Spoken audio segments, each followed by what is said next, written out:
No, not really. You actually want to see the computers and dyno graphs and stuff. So, here we go. This stream is mostly for Matt, since it's Matt's car I'm working on. I pulled my hair out for a few days on it. Having issues with computer programs not working correctly. MG flasher people couldn't get us the stock map that came off this car for some reason. Took fucking 2 days or a day and a half or whatever it was, after they were a little condescending and stuff, which was really unfortunate when we wanted to get a, well, let me back up. With various suites of BMW software, you get various options. The MG Flasher, I thought for a while was a bit more advanced than the BM3, or boot mode as people call it. And a year and a half ago, or a year ago, was the last time I opened up the BM3 software and I was doing my own BMW. And I swore that I would never tune another fucking car with BM3 ever again. But during the troubleshooting process of getting the shit to work for this one, I opened BM3 up to reference the operating system on my car. And I opened it up and I go, oh, this is different. They updated it some. And then I go into the map section. I'm like, holy shit, they really updated it. And so I can no longer bag on those guys, because the changes they made in the last year and a half are really good. Really, really good. And so by that token, they definitely left the MG guys behind. MG's got cool shit. They got map switching, and I don't think the boot mode has map switching on the car, in the car without a JB4 or whatever, and that's really cool. I dig that.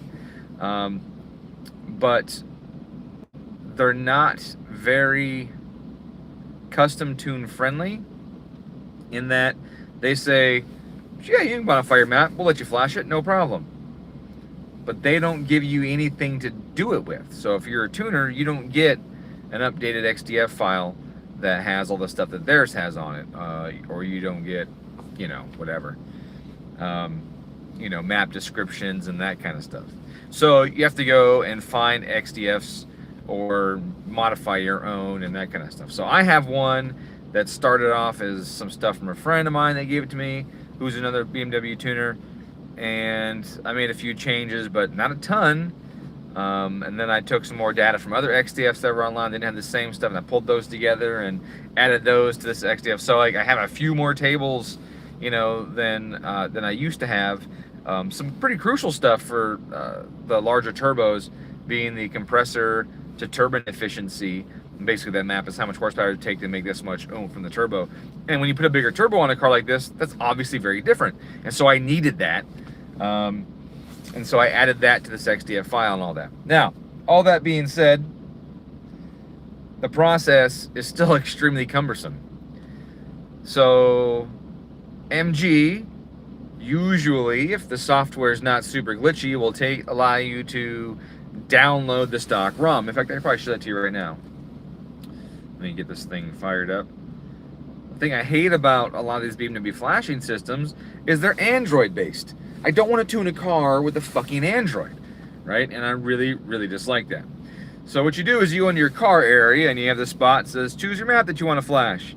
And you can do that, or if you don't have it modified already, you see up here, there's a stock tune.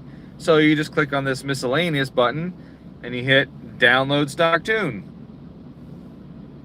And it's supposed to work, but it doesn't. And so we contacted MG, well, the owner of the cars and his wife contacted MG, and they were like, oh, just use that feature. And they're like, that doesn't work.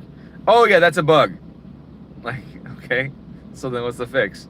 Oh, well then just use the share feature over here, and that way you can share it and it'll send it that way. Well, no, because the share feature relies on this being able to download the file from your website or your server, and it doesn't do that. So they were extremely condescending about it. It comes in, it's this picture like this right here. Just click that button. Circles drawn on it. They obviously were doing customer service with their phone and that kind of shit. And yeah, it doesn't fucking work, dude. So finally, after going back and forth with them, the people that own this car were able to get them to actually just email them the freaking file, which was great. So they sent it to me this morning, and I had to open it up in Tuner Pro, which is a software that uses XDF files, which are basically definition files, and then get my modified XDF and put it in there and do it. Now, that being said, I'm looking at my XDF, and I open up boot mode, and I look at that, and I'm like, motherfucker, they have a lot of stuff in boot mode now. They have way more tables than I have in my XDF. That's really cool. I don't recognize most of them, but I'm going to mess with my car more now. Now that I got the rear-wheel drive thing working, and now that I have more tables that are actually organized. It wasn't organized. Boot mode wasn't even organized. It was bad. It was just like random table names then a list, and you just kind of scroll through shit, right? But my XDF isn't a whole lot better. It still has everything divided by boost and torque and limits, and but half the table names are in German. So I sit here with my Google Translate on my phone that I'm looking for, which is something I'm talking to, and I use the Google Translate camera, and I hold it over there, and I go, okay, that one's engine filling percentage. I go and adjust engine filling percentage, and that one is, because I don't fucking know German. So I have to sit there and look at it through my phone while I'm doing the tune to know what the map titles mean. Obviously, the more I do it, the more I'm used to Wurstenweiner is whatever, but it's a process. So then I get everything I need adjusted there, get the map saved. Now I have to get it onto the Android. So I plug the Android in, and then put it on the Android, and then tell it, please upload. And then I gotta flash it, right? Oh no, wait, hold on a second. I also gotta plug it back in again to the car, because the logger for this software is another expensive thing, and customers got a JB4, so I'll just log with the JB4. Problem is, the JB4 logger uses the OBD port. So then I gotta go reach under here, unplug the JB4 logger, which by the way, is a cunt to unplug. It is jammed in there so good, you're just like, peeling my fingernails back trying to get the damn thing out of there, just to go fumbling around like a virgin in the dark having sex for the first time to plug the other one in the hole. Where's it at? There it is. And then I can talk to it and do the flash. I do the flash. The flash is quick. I give MG Flasher credit. They did it really fast. That's good. It is fast, so that's good. And I get the flash done. Then again, I'm down there unplugging it, getting the JB4 connector, plugging that back in, getting the communication on the laptop, do a pull, do the log, and then rinse and repeat, right? Remodify the map, unplug this from the freaking car, plug it back into my laptop, transfer the file over, unplug it from the laptop, plug back into the car, unplug the JB4, put the thing back in again, go to the fucking menus that are slow as fuck on this tablet. I don't know if it's the software or if it's this tablet. It's a brand new tablet, but boop. Oh, there it is. All right, next window. I don't know what's up with that. It sucks. I think it's a defective Samsung tablet, actually. I don't know. Anyway, so it's a lot of damn work. It takes a lot of time. And then I have this JB4 in here, and I'm trying to get all the maps to work with it, right? Because it's made to have either their back-end flash or the stock map in there. And so if you have something other than that, you have to kind of work hard at getting it to function in all of the modes and everything. So I think I finally got it. I think I finally got it on pump gas. So we're on pump gas. Now, this thing, I've added fuel, I've pulled fuel, I've lowered boost or whatever, but it doesn't want to leave timing in up at the top end. There's always a couple cylinders that pull some timing out on them, and nothing I do fixes that. So on pump gas, I think I'm at the limit for pump gas of what it's going to do. As I try and raise the output, the timing drops. But on our dyno, 480 wheel is nothing to fucking sneeze at for pump gas. Let me show you the curve. And let me tell you, I worked hard at this. Remember, this is the lowest rated dyno in the freaking country. So people are always like, oh, that dyno, that guy knows what he's doing. And then they put their car on here. Oh, and they put their car on here and it makes 200 less than their tuner told them it did. And it's beautiful. Hilarious.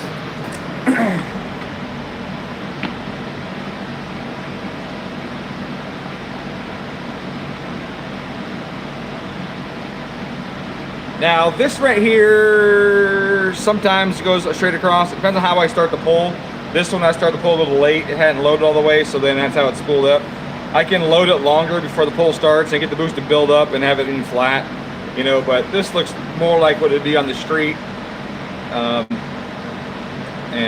Yeah, so these things make a ton of torque. I mean, it's like 490 foot-pounds of torque to the wheels at 3,500 or so.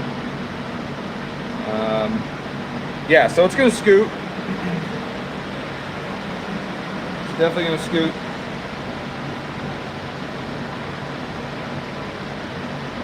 Now, mod-wise versus my car, I think all this thing has that my car doesn't have is the fuel pump and the turbo. That being said, my car, before when I tuned it and spent all kinds of time on it, it made 350 something, 360 I think is all it made on that. Now this got a bigger turbo.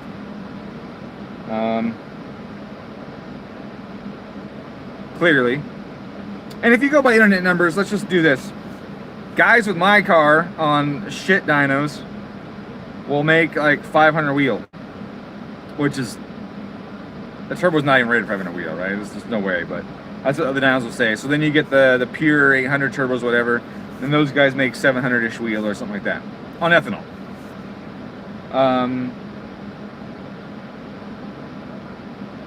But the stock turbo on pump gas, max on this dyno is like 360, and that's running it hard. I was running the bitch really hard, trying to see what it would do, and yeah, that was it. So I would say if I'm adding 120 wheel to it with the turbo, that's about right for pump gas if you compare those numbers to the outrageous reading dynos. So that's cool. It'll rip. So now I gotta try and figure out if I can get the flex fuel to work. Now the weird thing with these cars is you can't go really high in ethanol. Without injection, the factory injectors just do not flow enough. So we're gonna have a challenge ahead of us at seeing how much power I can get with any flex fuel action, and hoping that the JB4 does the flex fuel duty, since I now have the main map on there. The main map, putting the JB4 on map 0, made like 455 or 460 wheel, and then putting the JB4 on map 1, which had like a pound or two, you added another 5 to 10 wheel, and then on map 3 right now that I'm on, it made that the 480 or 476 or whatever. So it is getting a little bit of horsepower per pound of boost, but not a lot. It's not going up a lot per pound of boost, which tells us we're near the end, right? Typically, if you're getting less than 15 horse, 20 horse per pound, then that means you're running at the end of the efficiency range of something in the system. Seeing as how this is the Gen 1 B58, I'm guessing it's going to be ports and that kind of stuff. If it had the Supra head on it, the slight lower compression ratio, and the stuff that the Supra has that's different, it would probably make quite a bit more. But it is a Gen 1 B58. It does have the smaller ports in the head. It doesn't make as much power, but it is closed deck, so that's really good. The bottom end is still closed deck, and that's nice. So it's really stout. But I think we're just reaching limitations in here. Now, will we reach limitations of the fuel system on ethanol? Supposedly the answer is yes. I haven't done it yet on this car, so I don't know where we're going to get to it, or what we're going to get out of it. But we want to try and keep the ethanol less than 30%. Oh yeah, which brings me to an issue.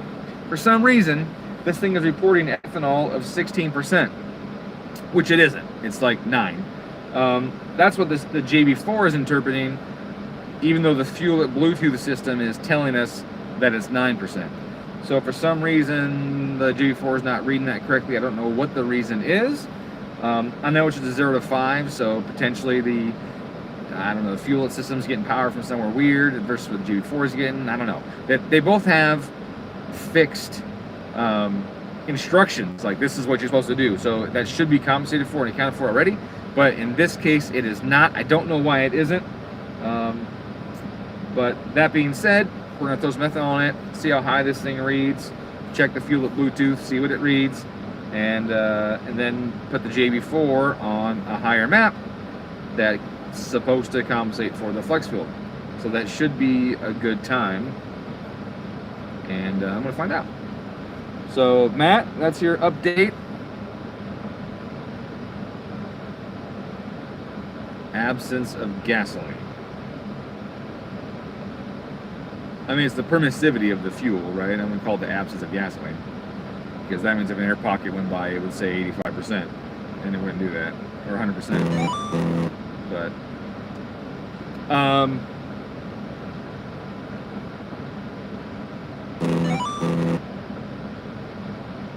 sorry, wife's texting me. Get some updates. Good. That's the answer I got from her. Excellent. Thank you, honey. Oh, good. She said everything was better than she expected. Well, that's good. If it's better than she expected, it's definitely better than I expected, and that's good news. But what we're talking about, none of your business. I can't tell you. It's medical stuff. All right, so I'm gonna pour some ethanol in the tank. I'm gonna see what's going on. I did want to share. Oh, I'll show you the log here. Just show you where the timing is, where the pole is.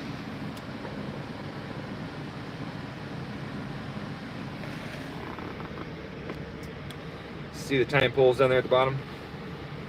There you go. And here's AFR. Nice curve, right? These things do a good job controlling AFR. 11.6, 11.5, 11.5. For one of these engines, that's a little on the rich side.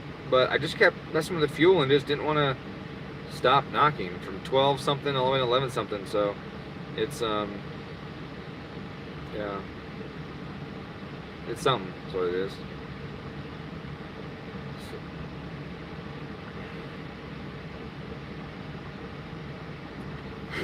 Anyways, ethanol time. Let's see what happens. I'm not gonna carry you guys around for this, so I apologize. If it's boring as shit when I pour ethanol in the car, I get it. But I gotta do it. I need these guys.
Yes, please. Well, let me just check it real quick.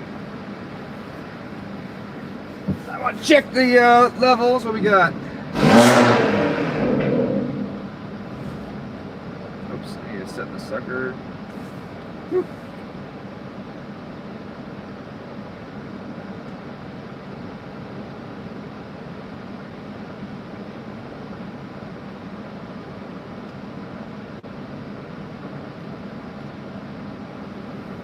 I don't know how long it's gonna take. I thought it hit, but it didn't hit. It still says 16%, unless there's an issue with it. Hopefully not. I'm gonna roll it. Oh yeah. I gotta check. Yeah, all right, dude.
Ethanol's not going up.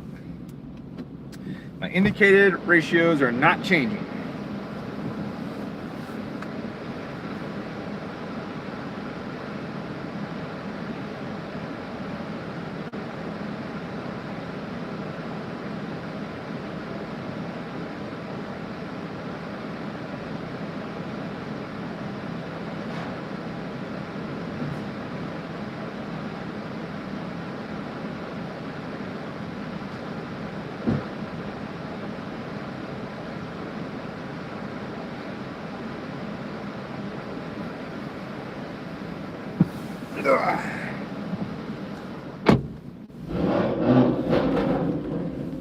Let's see, anything else is going on here?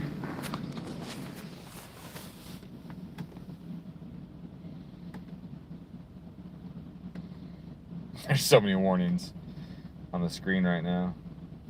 It's kind of funny.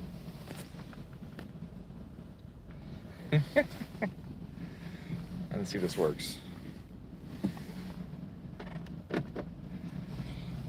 turn this around. Check out the Christmas trees. All the warnings we get.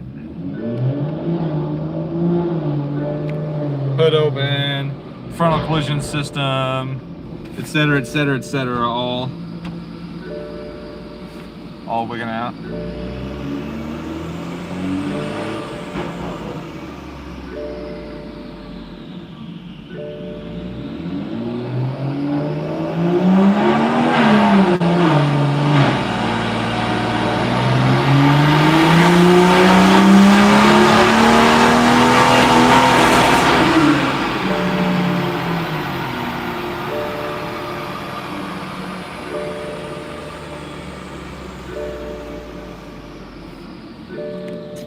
Nope, it's not working.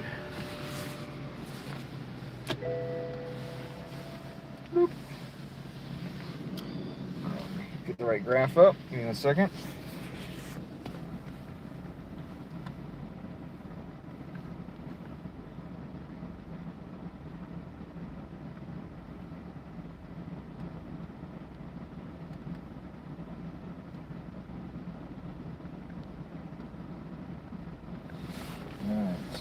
So, we hit a limit of some sort. My guess is going to be fuel trims.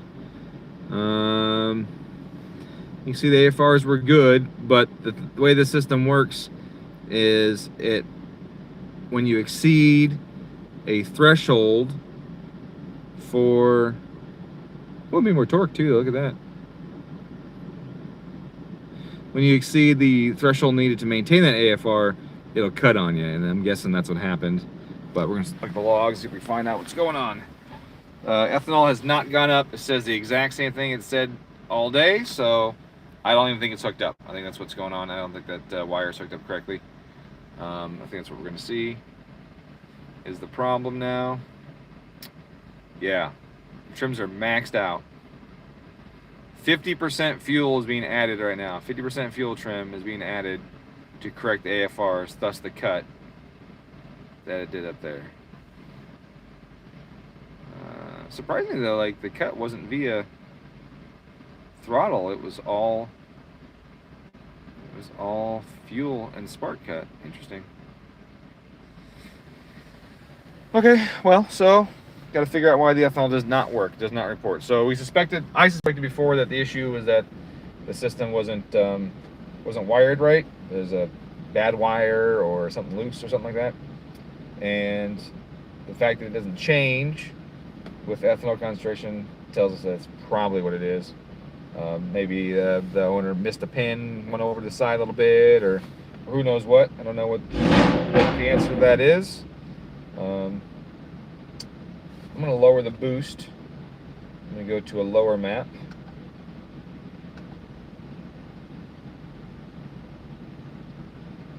And see what it does. And that, see if the trims are as large or close or what.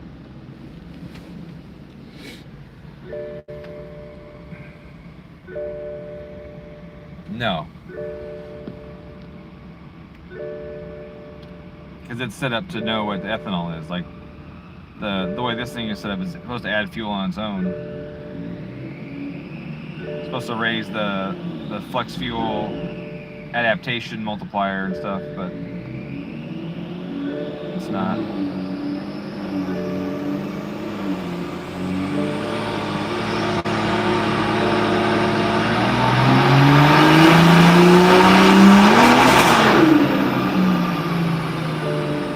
That was me. The downshift was me. The cut was trims, I'm guessing. Yeah, cut still trims. Trims still maxed. Yeah. The downshift was me pushing my foot too far down and kicking the downshift on the transmission, but the cut was fuel trims. 50% again, well 49, so they go to 49. So no ethanol today. I gotta put a bunch of fuel in here and dilute it back down to get the trims back down until we can figure out how to get more fuel in the engine or how to make this guy work. So I'll work on that. I'm gonna stop the stream so that I can work on all this stuff. It is the end of the day anyways. It's 5 o'clock, and I got a bunch of stuff to do at home. And I've spent a few days on this car, so I need to get to the things that I have been neglecting. This thing, so get it off the dyno, re-enable the all-wheel drive, take it to the fuel station, put normal stuff in it, get the concentration down, because this car was the range said 6 miles, and we added 5 gallons of gas to it, so it really had like 5.5 gallons of gas in it. And then I burned a bunch of it tuning, and then we put 3 gallons of ethanol in it, which means it's probably over 50% ethanol. So I need to knock it down some. I was hoping that this thing would report it. So I gotta get the Bluetooth thing to see if I can get it to work for me. But that won't help with the tuning aspect of it because this thing is supposed to add more fuel. So, all right, well that's it for me. That's all I got for you guys. Thank you for coming over and hanging out for the time that you could. I had to get my obligatory, handprint in the camera. And maybe I should show you guys the car real quick. I'll show you Matt's car. Matt's car is nice. So Matt's is a 340i. It's all-wheel drive, but we're in rear-wheel drive mode, like I said before, because this dyno will not play with the all-wheel drive system on these cars, or the Porsches too. They're also really bad. So it's I think it's a 16. I forget 16 or 17. I'm trying to get this to switch around. There we go. He's got it debadged. It has the same exact muffler on it that I do. I don't know what turboback he has on it. It's something different than mine. And then it just looks oh yeah, he has the intake too, that's right. I have the AFE, he has that. I straightened his strut tower brace for him. It was kicked up at an angle. looked kind of goofy, so I got it all fixed when I was working on some fuel line stuff for him.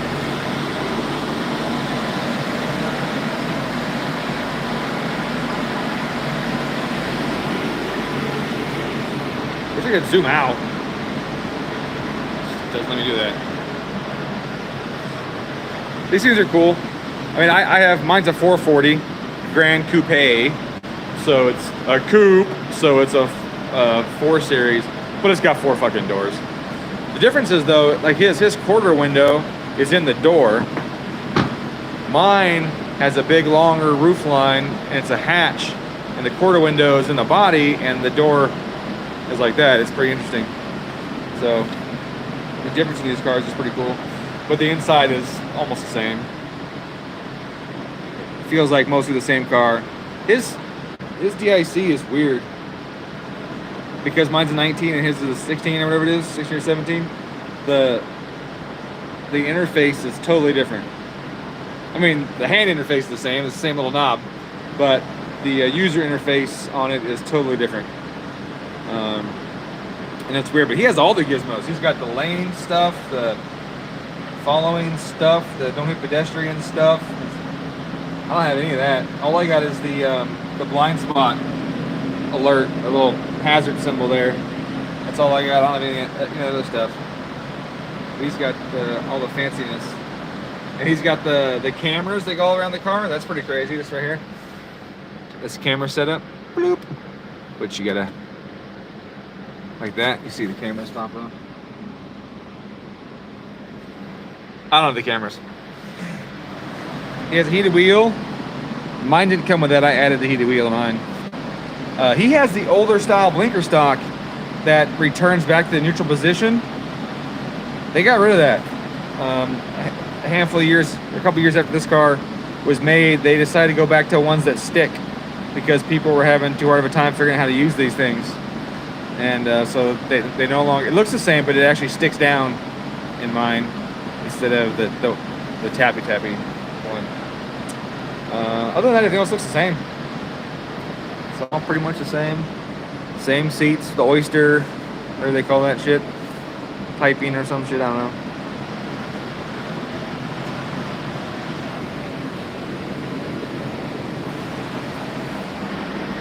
Anyways, let's compare these maps really quick before the cut happens, so we can see what kind of, I don't know how far back I have to go for that. Those are the ones I didn't finish. Is it one of these two? Which run was it? Was the last full run I did without problems? Okay. 476 is number 44, so I need run 44. And the last one. So do the one before last. And 44.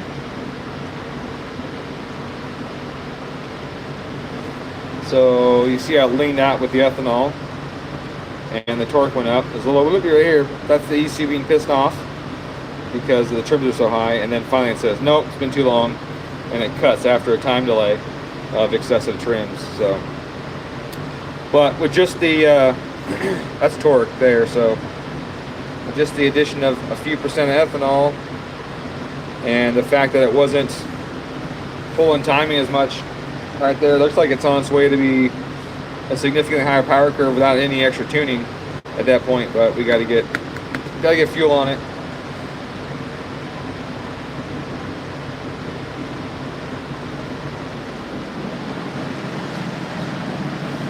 That says what? Comfort package. Yeah, I have that too. I can. I have the heated seats. Mine are heated, all that stuff. It's all the same. Like I said, it didn't have the wheel though. That was a $150 option that you can buy when you buy your car. It's only $150 for a heated wheel to add it as an option, but to, you know, when the car is being made, but to get it when afterwards, it's many hundreds of dollars because you got to buy a whole steering wheel and all that shit. So I had to buy a steering wheel from Lithuania, and then I bought the BMW buttons and transmitter, and then had to code it and everything else to get the heated wheel on my car to work. But it does. It works good. But you're the technology package, which is this stuff. I didn't get that. And does this have the rear heated seats? I didn't even look. The rear heated seat was a $350 option when you're making the car. It does. It's got the rear heated seats in it. Mother of the beach. See, rear heated seats. I'll be damned. Bloop. So I told myself next time I got one of these, I would just build it, spec it the way I wanted. I feel like you have less legroom than I do. That's weird. I'd build it and spec it the way I wanted, and I would include the heated seats for the rear. I mean, it's only $350. And then heated wheel, that's $500 total. Like, that's absolutely worth it.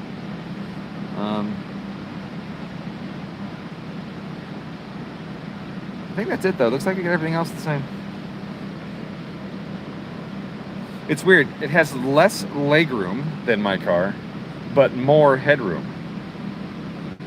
Because my roof line starts to slope down sooner. Yeah.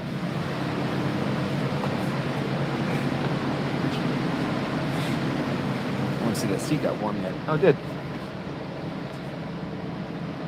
Turn it off. I'm jealous of that. I don't know why. I only have people in my back seat like once a month, but you know, I like gizmos. Okay, now I get the shit done. All right, guys, thanks for stopping by. I appreciate it. I will see you around with some more updates. I redesigned my air water intercooler again, pretty much completely different. So I'm trying to facilitate all the rotated turbo kits and all the factory turbo kits, and in order to do that, I had to move some things. So it's under a full redesign again, and I have to get the new design off to the people that would cast it for me. And once I do that, then I'll know what it's going to cost. But to cast them in the US, like I was saying, it was like a ridiculous amount of money.